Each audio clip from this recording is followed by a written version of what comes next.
Deutéronomion, c'est-à-dire Deutéronomon, et en latin, Deutéronomium, c'est-à-dire la seconde loi. Et tu vois ce que fait maintenant Yahvé.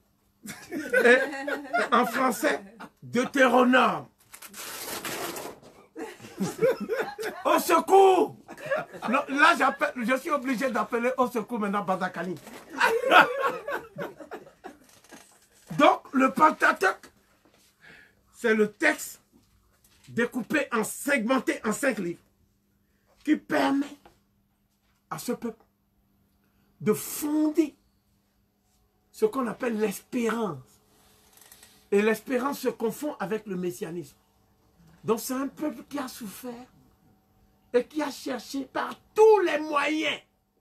Tous les moyens sont bons, y compris les moyens qui ne sont pas bons, pour ne plus jamais retourner dans le désert. Est-ce que c'est mauvais? Non.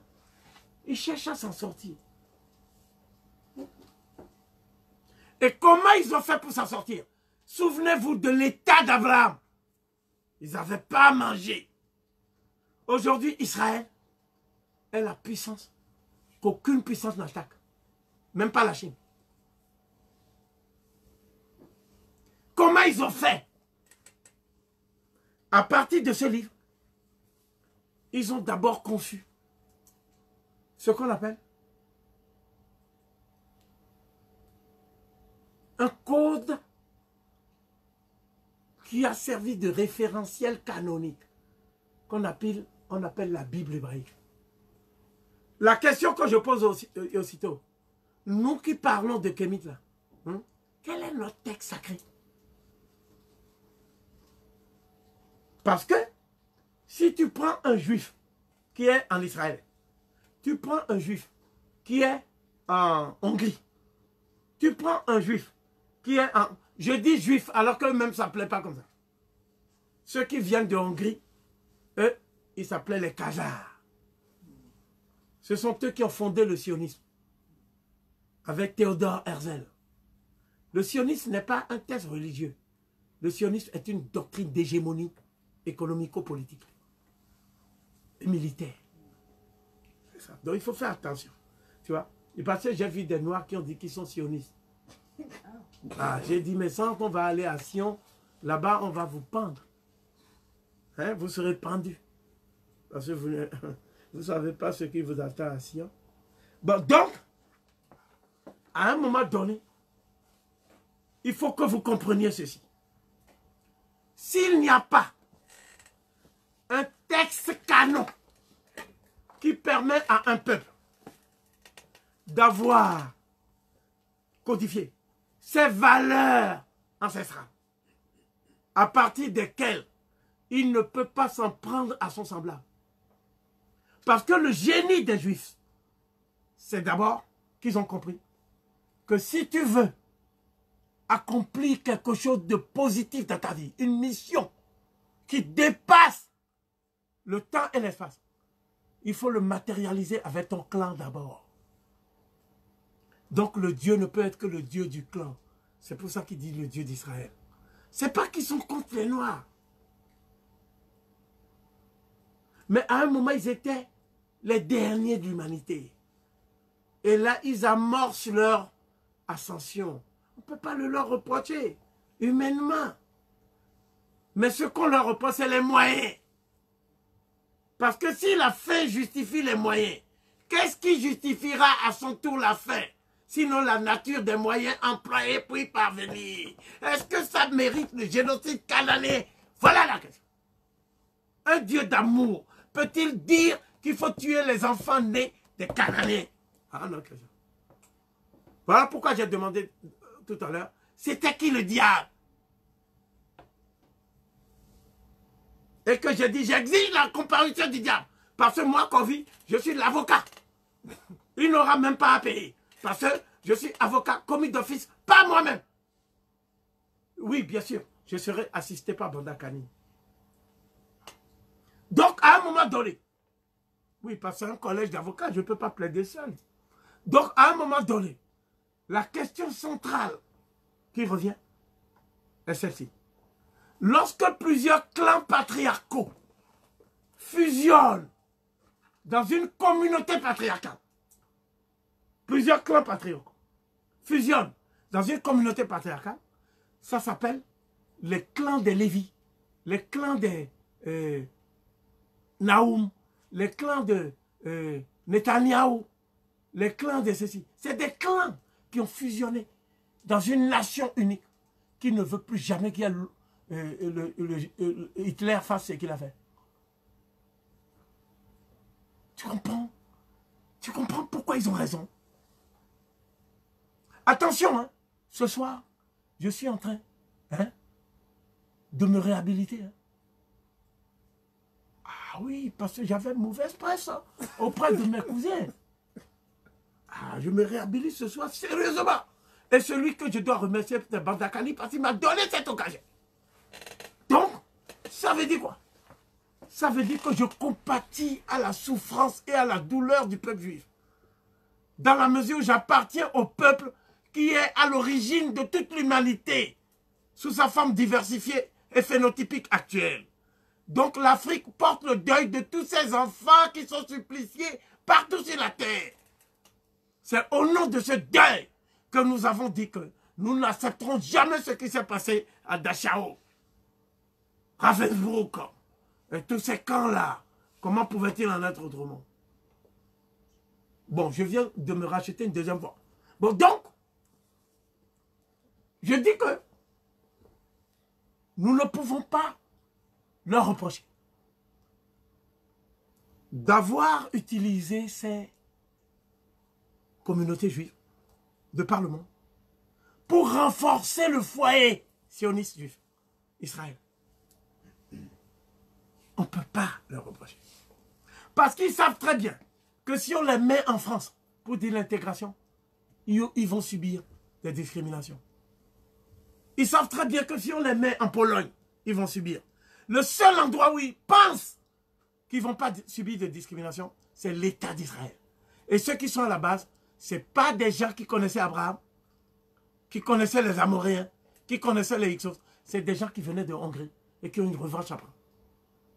Parce qu'ils étaient les esclaves des Slaves, c'est-à-dire des esclaves. Les esclaves des esclaves. Tu vois, ils étaient les esclaves des esclaves. Et quand ils se sont libérés, ils ont dit, on va se convertir au judaïsme. On va apprendre l'hébreu de toutes pièces. Ils parlaient hongrois.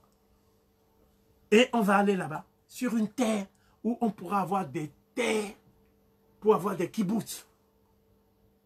Des kibbutz. C'est-à-dire des hectares où on pourra être avec des gens qui pensent que nous sommes juifs comme eux. Ainsi de suite. C'est de ça que parle Shlomo. Shlomo, c'est un juif. Il a écrit l'invention du peuple juif. Je crois qu'ils ont ça ici, à Taberny. L'invention du peuple juif par Shlomo. Si c'était un auteur africain qui l'avait fait. Ah! Mais même s'il n'y a plus de place sous terre, va alors ailleurs. Quoi? Donc, et moi je ne le ferai jamais. Parce que le peuple hébraïque, ce sont nos frères. Je sais que dans les chaumières, les gens doivent dire, c'est Kofi qui parle. Ou bien, il a été tout simplement ensorcelé par le bâton magique de Bandakani. Donc, à partir de ce moment-là, nous avons un problème que nous posons. Ce problème, il est le suivant. Ce peuple s'est dit, pour être en sécurité, il faut avoir l'arme absolue. La bombe atomique. Et c'est les Français juifs qui ont obligé les Français à les aider à avoir ça. Et les Américains juifs ont dit, si vous ne leur donnez pas, nous allons paralyser l'économie américaine. Parce que nous, on a investi 3 domaines. Nous sommes des scientifiques. Parce que nous créons des institutions qui vont donner ce qu'on appelle le mécénat pour que les Juifs deviennent physiciens. Comme Einstein. Hein? Spécialiste de l'aéronautique. Mais le deuxième secteur, c'est les banques. Parce que c'est là où on finance nos ennemis. Et là, s'ils s'amusent, on va les rendre insolvables par des mécanismes financiers occultes. Et le troisième domaine, c'est nous devons être le seul peuple à revendiquer le fait que nous étions les Juifs et le peuple élu de l'humanité. Aucun autre peuple n'a eu cette prétention, même pas le peuple chinois. Alors, moi je vais résoudre ce problème aujourd'hui. Quel est l'acte rituelique par lequel vous êtes devenus élus? Ils ont dit la circoncision.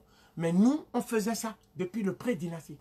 C'est-à-dire depuis 12 000 ans. Donc, moralité, c'est nous le peuple élu. Vraiment ma position. Et donc, moi, je dis que c'est Bandakani qui est élu. Je finis par dire que Bandakani fait partie du peuple élu. Ça veut dire quoi?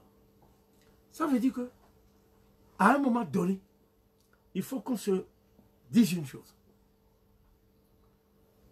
La stratégie que les Juifs ont utilisée pour arriver à être le peuple que le Conseil de sécurité de l'ONU ne peut pas condamner, même s'il bombarde n'importe qui. Cette stratégie-là, nous sommes dans la même situation aujourd'hui. Nous sommes retombés au rang de paria de l'humanité. Il faut l'étudier. Il faut qu'on ait l'humilité maintenant. Parce qu'on est dans l'ère de l'humiliation. Donc, il ne faut pas qu'on dise maintenant que nous sommes des pharaons kamites à Paris. Il faut être sérieux. Un pharaon kamite qui touche le RSA. Tu as vu ça où? Non. Il faut qu'on soit sérieux. Donc, ça veut dire il faut retourner à l'idée d'un lobby. C'est-à-dire un réseau d'entraide, de solidarité et de partage entre des gens qui se reconnaissent une communauté d'origine. C'est-à-dire concrètement, qui disent qu'ils sont des descendants des premiers guides de l'humanité dans tous les domaines.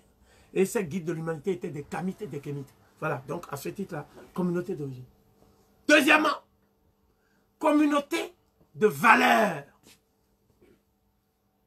Oui, communauté de valeurs. C'est-à-dire, nous avons le code des valeurs cardinales de la Maat. Parce que, je regarde, le judaïsme n'est pas mahatique. Le judaïsme, c'est une religion de conquête. Et la Bible hébraïque est un manuel de guerre, de conquête religieuse. Voilà la vérité. Voilà. C'est pas pour que l'humanité entière se retrouve dans l'harmonie, dans la paix perpétuelle. C'est pas ça, c'est pas ça. C'est nous qui nous trompons. Y compris les Noirs qui se disent les vrais Juifs. Parce qu'ils sont les vrais Juifs. Ils sont Congo, ok? Mais ils ne m'ont toujours pas montré quelle était leur Bible Congo. Or, les valeurs de leurs ancêtres Congo sont incompatibles avec ce qu'il y a dans ce livre. Ce qui compte, ce n'est pas de dire j'appartiens à tel peuple. Ce qui compte, c'est le message et l'usage qui est fait de ce message. C'est ça que les Noirs ne voient pas. Aucune des trois religions abrahamiques n'est mahatique. Donc, il y a des gens qui disent que le christianisme est une religion africaine. Je prends l'exemple de Biogo. Biogo, qui est quand même quelqu'un d'intelligent. Biogo Grégoire. Je prends son exemple. Il dit que Cheikh Anta Diop a enseigné l'origine africaine des trois religions révélées. Donc j'ai dit ok. Si Cheikh Anta Diop a dit ça, tout le problème réside dans l'interprétation du mot origine. Parce que Cheikh Anta Diop a dit l'origine africaine ou égyptienne des religions révélées. Ok? Mais le problème c'est, qu'est-ce que Cheikh Anta Diop entend par origine? C'est ça. Or j'ai dit, toi Biogo, tu es philosophe. Donc le rôle des philosophes, c'est de dépasser les évidences et les préjugés. Et aussi les opinions, ce que les Grecs appellent la doxa. Pour arriver à l'instruction rationnelle des stéréotypes et des préjugés. Or, tu ne l'as pas fait. La preuve. Puisque tu fais une confusion digne d'un écolier. Toi, Biogo. Donc, il y a corrélé à la notion d'origine, la notion de filiation directe. Si le christianisme était d'origine égyptienne, le christianisme devrait être tout simplement la religion ancestrale d'Osiris. Comme le copte est lié à la religion pharaonique. Or, les coptes ne disent pas qu'ils font le christianisme. Ils disent qu'ils font la chrétienté orthodoxe. Est-ce que tu saisis la nuance entre chrétienté et christianisme ou pas? Donc, il faut exclure une filiation directe. Pour quelle raison? Parce que tu confonds filiation directe et emprunt. Voilà. Là où je voulais arriver. Il est possible que le christianisme ait fait des emprunts à la religion ancestrale d'Osiris. Il est même possible que le judaïsme ait fait. Voilà pourquoi ils ont écrit ce que la Bible doit à l'Égypte. C'est des emprunts. Il est possible que l'islam l'ait fait. Mais ce que nous disons, ce qui détermine l'essence d'une religion, c'est le noyau doctrinal. Et le noyau doctrinal de la religion ancestrale d'Osiris, c'est la Mat. Et le noyau doctrinal du judaïsme, c'est tout simplement la guerre sainte. La guerre de conquête. La guerre. Voilà pourquoi leur Dieu est l'Éternel des armées. Le noyau doctrinal du christianisme, c'est les croisades. Que le pape lui-même cautionne. Si ce n'est que lui-même, il appelle Urbain à faire la première croisade. C'est le pape lui-même qui a dit. Et tous les butins que tu prends chez les Sarrasins, les nègres, les tout, tu ramènes au Vatican. C'est-à-dire le pape s'est dégradé en un vulgaire voleur de butin par suite de razzia. Voilà ce que le pape était devenu. Malgré ses accoutrements là, avec sa longue soutane là, c'est-à-dire ce que j'appelle tout simplement les accoutrements du diable en soutane. Là ma position. J'ai failli être parmi eux. S'il n'y avait pas Cheikh Anta Diop, moi-même je serais dans la soutane en train de courir partout. En train d'aller convertir les nègres qui sont réfractaires à toute conversion. Puis ils savent que c'est eux qui étaient les premiers. Et quand ils en auront marre, ils vont m'empoisonner. C'est ce qu'ils veulent que je fasse. Or, moi, j'aime la vie. Je vais m'accrocher. Comme ça, on va faire les lives avec Narmer. Donc, à un autre moment, attendez, il s'est produit quelque chose. C'est que l'islam, le corps doctrinal, le noyau doctrinal de l'islam est antimatique. Ça s'appelle la djihad. Oui, il faut que les Africains ne confondent pas filiation directe avec emprunt. Donc, au niveau des emprunts, on peut montrer, et je termine sur ça, qu'effectivement, ils ont emprunté le texte du déluge aux Sumériens, Assyro-Babyloniens. C'est un texte qu'ils ont pris et ils ont copié. C'est Esdras qui a copié. Ils ont emprunté le texte d'Akhenaton. Le psaume 104 de la Bible est une copie du grand hymne à Aton d'Akhenaton. Ils ont copié la sagesse d'Amenemopé. Ils ont copié la Bible de Sanchoniaton. Ils ont copié la Bible des Cananéens. Tout ça, c'est des peuples noirs. Et après avoir copié tout ça, ils ont retourné contre les Noirs pour pouvoir justifier la guerre. C'est ça que je dis à Biogo. Hein? Mais il veut discuter des évidences. Alors, un philosophe doit transcender l'opinion, c'est-à-dire la doxa, pour accéder à la dialectique. Tu vois, non? En ce sens, Covey était un très grand philosophe, Covey Rekmegai, que tu vois. Bon, donc, ce que je veux dire, et je vais terminer par un hommage à Bondakani. J'en ai parfaitement le droit. Terminer par un hommage inattendu à Bondakani. Osar Ship Mamoussé, c'est lui, le disciple atonien d'Akhenaton, qui a transmis aux Lévites qui ont voulu noyer dans le sang toutes les traces de cette transmission. Il leur a transmis la loi et les 5 livres du Pentateuque. C'est lui qui a transmis. Les autres livres ont été également transmis par les Noirs. Je prends juste un, c'est le Cantique des Cantiques. Le Cantique des Cantiques commence par « Je suis noire et belle, ô fille de Jérusalem, sous le tente de Sénar. » Ce qui m'intéresse à la première fois. À 7, Kemet Neferet. 7 Neferet. C'est un texte d'amour qui est adressé par Osiris depuis l'au-delà à Isis. Et Isis dit, voici ce que mon mari dit. Et je vais le lire à la première personne. Je suis noire, virgule, belle, ou je suis noire et belle. Moi, je dis même, il faut enlever la virgule. Il faut mettre tout simplement, je suis noire, belle. C'est-à-dire, nigrasum et formosa. C'est-à-dire, c'est en latin. Formosa, ça veut dire une beauté telle. C'est pour ça qu'on appelle Taïwan Formose. C'est une île qui est d'une beauté paradisiaque.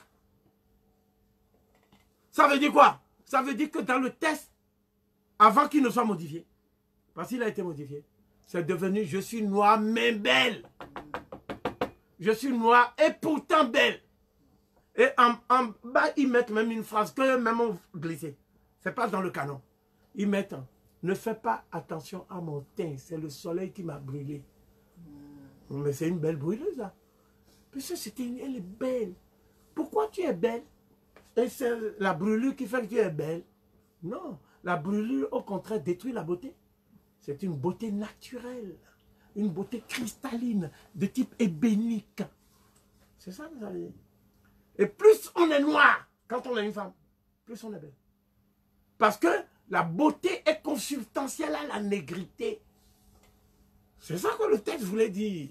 Donc ça veut dire ceci. On a falsifié même ces textes encore. Tu vois? Donc, ce que nous concluons, c'est, lui, il parle de Moïse. Mais les gens ont dit, enlève le titre l'Égyptien. Parce que tu dois mettre Moïse le Juif. Enlève le titre l'Égyptien. Mais il a mis le titre l'Égyptien parce qu'il n'y a pas de Moïse juif qui soit né ailleurs qu'en Égypte. C'est un enfant égyptien. Un prince né à la cour du pharaon, Amenophis III. Qui était avec Akhenaton. Donc, il n'a jamais séjourné en Égypte. En Israël. Il n'a jamais même quitté l'Égypte. Jamais. Mais au lieu de mettre Osar Ship Mamoussé, l'Égyptien, il met Moïse. Or, Moïse, c'est la dernière partie du nom. Comme on dit, Djehouti Messou, Moussa. Ça veut rien dire. Ça veut dire naître. Non, tu ne peux pas dire que quelqu'un s'appelle naître. Non. Moïse quoi? C'est ça qui est intéressant. Mamoussé, c'est-à-dire la malle. Au s'agit Mamoussé, que Covey a dit que vous avez oublié Ma. Mais vous avez oublié aussi au Sargib. Ça veut dire la puissance. Tu ne la tiens pas de la force physique brutale. Tu la tiens de la justice. tu la tiens de la Maat, dont les attributs sont l'exactitude, la droiture, la rectitude, la justice, la vérité, l'équité, la bienfaisance, la sincérité. Parce que la plus grande qualité de la race noire, c'est la sincérité. Quand le noir ne connaît pas, il va auprès de celui qui connaît. Et il se fait petit. Le blanc, quand il ne connaît pas, ou le nomade, quand il ne connaît pas, hein, il attend que tu laisses traîner ton truc. Il vole, comme Prométhée a volé le feu aux dieux. Parce que c'est une vertu chez eux. Et quand il vole, il va maintenant transformer l'emballage. Et il revient pour dire, voilà ce que j'ai fait. C'est ça qu'on appelle contrefaçon. Ce sont des spécialistes de contrefaçon. Et donc, ce que je conclus sur ce point, c'est que toute l'histoire du judaïsme et des rapports du judaïsme avec l'Afrique doit être étudiée à la lumière d'abord, comme Cheikh Anta Diop l'a dit, des textes égyptiens, des textes sacrés égyptiens. Parce que c'était ça le modèle de départ. Deuxièmement, à la lumière des textes sumériens, à la lumière des textes cananéens, des textes sabéens, des textes phéniciens, qu'aujourd'hui on a occulté au point que certains ne savent même plus que ça existe. Quand on dit le livre, c'est seulement eux. Donc ça s'appelle une technique de frustration de patrimoine et d'occultation des sources. C'est gravissime. L'humanité vit sur le plus grand mensonge qui ait jamais existé depuis que le monde est monde. Et c'est pour cela que d'abord, nous avons tenu à clarifier les conditions dans lesquelles le judaïsme a usé, ou du moins ses adeptes ont usé de ce que nous appelons la technique de la conquête génocidaire pour détruire Canaan. Ils voulaient le faire pour l'Égypte, mais les Arabes les ont devancés en conquérant l'Égypte. C'est deuxième source de haine entre eux. Et les Arabes n'acceptent pas qu'eux, ils aient conquis la Palestine, c'est-à-dire le pays de Canaan, et qu'ils relèguent des Arabes dans la bande de Gaza, des trucs comme ça. Ils n'acceptent pas. Donc, ils sont prêts. Les seuls qui peuvent empêcher les Arabes et les Juifs de faire la guerre, c'est les Noirs. Donc, j'annonce une bonne nouvelle. Le jour où il y aura les États-Unis d'Afrique, il n'y aura plus de guerre entre les Juifs et les Arabes. Parce que l'Afrique aura une puissance qui lui permettra d'appeler à la raison les uns et les autres. Parce que c'est par ce genre de conflit que l'humanité va être précipitée dans la barbarie planétaire. Parce que c'est sur les guerres de religion que ces gens-là vont maintenant utiliser. Et c'est pour ça qu'on dit, les islamistes, l'axe du mal, c'est le retour des guerres moyenâgeuses, des croisades religieuses. Mais en fait, c'est la course au clocher pour aller prendre les ressources énergétiques de l'Asie, de l'Afrique qui est très vulnérable, malheureusement, de l'Amérique et de tous les autres continents. Sans Cheikh Anta Diop, sans Théophile Obenga, sans Marcus Garvey, sans tous les auteurs des livres, nous allons avoir en Afrique la plus grande guerre des religions. Parce que ce sont des gens qui ne se battent pas sur leur propre territoire. Ils viennent se battre sur le territoire d'autrui pour que les victimes soient en majorité des victimes non juives ou non arabes. C'est ça l'enjeu. Donc, c'est la raison pour laquelle j'ai pris aujourd'hui parti de dire certaines vérités.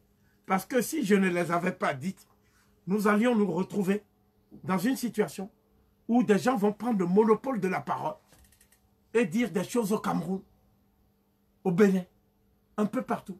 Et cette jeunesse, elle va les suivre. Parce qu'elle n'a pas de formation. Elle n'a pas les moyens même d'information, de s'informer. Et plus grave, elle n'a pas les finances pour s'informer. Voilà pourquoi, au terme de ce premier, disons, bon, je voulais enchaîner, mais c'est impossible. Parce que moi, j'étais prêt jusqu'à 5 h du matin. Et je sais que tant que je ne ferme pas les yeux, Bandakani, il ne ferme pas.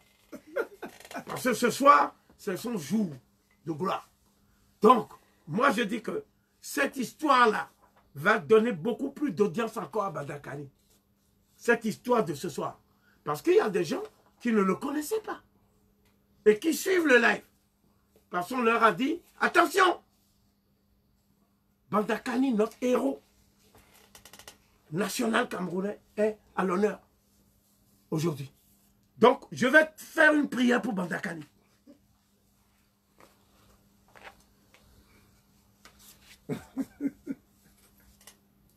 Cette prière, c'est la prière que tout le monde fait à Imana. Imana signifie l'invisible. Imana signifie l'innommable. Imana signifie l'insaisissable. Mais aussi l'inconnaissable. L'intouchable au sens de l'impalpable. Mais l'attribut le plus important d'Imana, c'est l'énergie qu'on appelle l'énergie noire. C'est ça Imana. C'est ça qui est le fond du nous. Donc, quand on dit « doit nous Imana », ça veut dire louange à Imana, à Amon. Donc, c'est une prière très importante. Et là, vraiment, je suis obligé d'adresser ça parce que je sais que cette prière va être reprise au milieu des prières adressées à Jésus par Bandakani. Celui qui a inauguré l'existence la première fois. Amon qui est venu à l'existence au commencement, sans que son surgissement soit connu. Il n'y eut point de Dieu qui vint à l'existence avant lui. Il n'y avait pas d'autre Dieu pour révéler ses formes mystérieuses. Il n'y avait pas de mère qui lui ait façonné son nombril. Il n'y avait pas de père qui l'ait engendré par la semence en disant « c'est moi ». Il est celui qui a façonné son œuf lui-même, le puissant à la naissance mystérieuse qui a réalisé sa propre perfection. L'Esprit divin qui est venu à l'existence de lui-même. Tous les nétéraux rassemblés vinrent à l'existence après qu'il fut advenu au commencement. Mystérieux de naissance, resplendissant de forme, Dieu merveilleux aux multiples apparitions. Chaque créature se glorifie en lui pour se magnifier en s'imprégnant de sa divine perfection. Excusez-moi, je reprends ça. C'est très puissant. Chaque créature se glorifie en lui pour se magnifier en s'imprégnant de sa divine perfection. Ré lui-même s'est uni à sa chair. Il est le grand des 12 dans Younou, c'est-à-dire Héliopolis. On l'appelle aussi Todjéné. Todjéné, c'est-à-dire le pays de Djéné. C'est le vrai nom de Tinis. Tinis, c'est grec. C'est le pays de Narmer, en fait. Djéné, Djéné. Hein, tu vois bien le lien avec la ville, ce qu'on appelle Djéné, là-bas au Mali. Amon, sorti du Noun, pasteur et guide du troupeau de Ré. Le troupeau de Ré, c'est l'humanité. Les guides, c'est le sept oas, le sept du berger. Tu vois, comme on dit souvent, tu es mon berger, ô Seigneur, rien ne pourra... Non, ça, c'était une petite incantation pour Bandakani. Une autre de ces formes est l'Ogdoad, l'ancêtre primordial qui a engendré les nétérous primordiaux ayant donné naissance à Ré. Oh là là, je reprends. L'ancêtre primordial qui a engendré les nétérous primordiaux ayant donné naissance à Ré. il s'accomplit par, avec et un atome, ne formant plus qu'un seul corps avec lui. Je m'arrête. Il s'accomplit par, avec et un atome. C'est ça qu'on a dit. Par lui, avec lui et en lui. À toi, Dieu Tout-Puissant, dans l'unité du Saint-Esprit. Tout en et tout en. Bon, donc.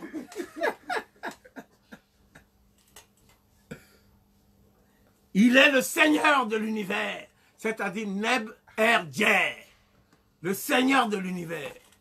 Nabi Nujoro, hein, le Seigneur de l'univers. Ce que j'aime, c'est quand je vocalise cette prière et j'emmène mon fils Imhotep et on prie. La prochaine fois, ce sera au Cameroun. Avec Bandakani, on va prier en langue douala. Il est le Seigneur de l'univers, le commencement de tous les commencements des êtres. C'est son bas qui séjourne dans le ciel lointain. Lui-même est dans l'âme droite et le premier des horizontaux. Le premier des horizontaux. Son bas est dans le ciel, son kat dans l'âme droite. Sa statue est dans Hermontis et exalte ses glorieuses apparitions. Unique est Amon, qui est invisible à leurs yeux, qui se dérobe en hétéro sans qu'on leur connaisse sa véritable nature. Il est plus éloigné que le ciel lointain. Il est plus profond que l'âme droite. Aucun éther ne connaît sa véritable nature. Son image n'est pas figée dans les écrits. Ah, ça veut dire l'énergie n'est pas prisonnière d'un livre. Ils disent les religions du livre. Livre, livre, livre. Mais qu'est-ce qu'il y a dans le livre? Il n'y a que des guerres dans le livre. Et bien voilà ce qu'on appelle un texte où on n'insulte aucun peuple. Voilà. Voilà. Donc, aucun éther ne connaît sa véritable nature. Son image n'est point figée dans les écrits. On n'a point sur lui de témoignage parfait. Il est trop mystérieux pour que soit révélée sa prestigieuse nature. Ça veut dire que ce n'est pas la révélation. Il est trop mystérieux pour que soit révélée sa prestigieuse nature. Il est trop grand pour être interrogé, trop puissant pour être connaissable. On tomberait à l'instant mort d'effroi si on osait consciemment ou non prononcer son nom secret. Renchecheta en pharaonique. Aucun éther ne sait l'appeler par ce nom. Bamouna ou Bamouni, c'est un nom burkinabé. Bak, invisible. Bamouni, hein, est son nom tant il est mystérieux.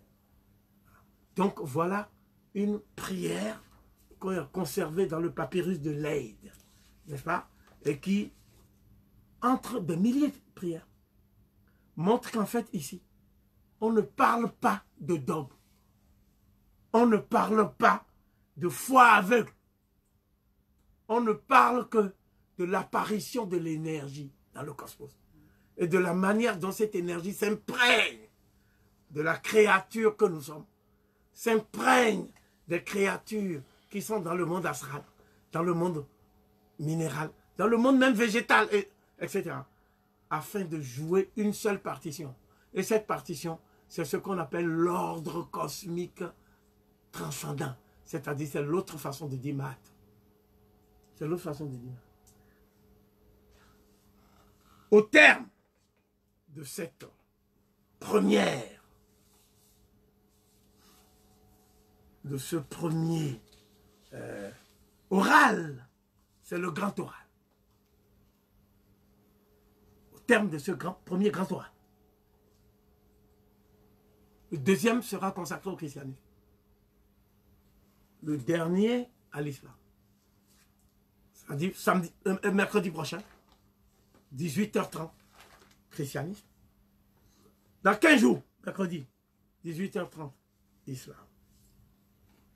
Et après, ça, je vais étudier maintenant le chamanisme le bouddhisme, le shintoïsme et le taoïsme, est-ce que cette sagesse qu'on appelle d'Asie aurait-elle des racines africaines méconnues? Peut-être oui, mais ce serait vraiment magnifique de parler du Bouddha. Siddhartha Bouddha, Siddhartha Gautama. Je voudrais dédier cet extrait que j'ai l'habitude d'utiliser pour ponctuer ce qu'on appelle mes exposés, quels qu'ils soient, depuis 1985, c'est-à-dire le 29 juillet 1985, quand les ancêtres m'ont fait rencontrer mon maître, Cheikh Anta Diop. Je voudrais dédier cet extrait de Cheikh Anta Diop à mon frère Bandakani. À mon frère Bandakani. Et c'est une incitation pour qu'il puisse lui-même aller dans la librairie de notre doyen, Alexandre Kouma Ndoumbétois. Que Bandakani aille là. Et là-bas, on lui offrira ce livre, Antériorité des civilisations nègres, mythe ou vérité historique. Je prendrai toutes les dispositions dès demain matin pour que ce livre lui soit offert à Bandakani, mon frère. Et je voudrais finir par une citation qu'il aura l'occasion de lire dans ce livre et qui clôture toutes mes interventions désormais, en guise de fidélité à mon maître, par-delà la séparation de l'espace et du temps.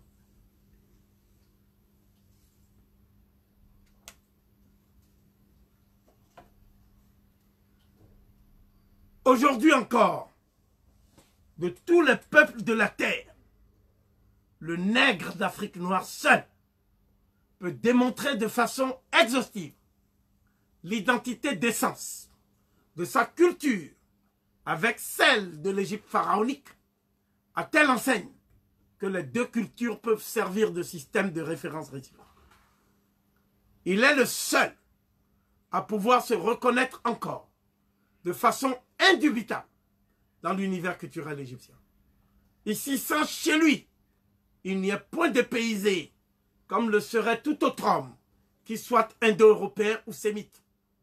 Autant un occidental, aujourd'hui encore, en lisant un texte de Caton, ressent l'écho de l'âme de ses ancêtres, autant la psychologie et la culture révélée par les textes égyptiens s'identifient à la personnalité nègre. Et les études africaines ne sortiront du cercle vicieux où elles se meuvent pour retrouver tout leur sens et toute leur fécondité qu'en s'orientant vers la vallée du Nil. Réciproquement, l'égyptologie ne sortira de sa sclérose séculaire, de l'hermétisme des textes, que du jour où elle aura le courage de faire exploser la vanne qui l'isole doctrinalement de la source vivifiante que constitue pour elle le monde nègre. Kémites de tous les continents, unissons-nous, vive libre ou mourir, nous vaincrons. Hotep! Hotep. Hotep.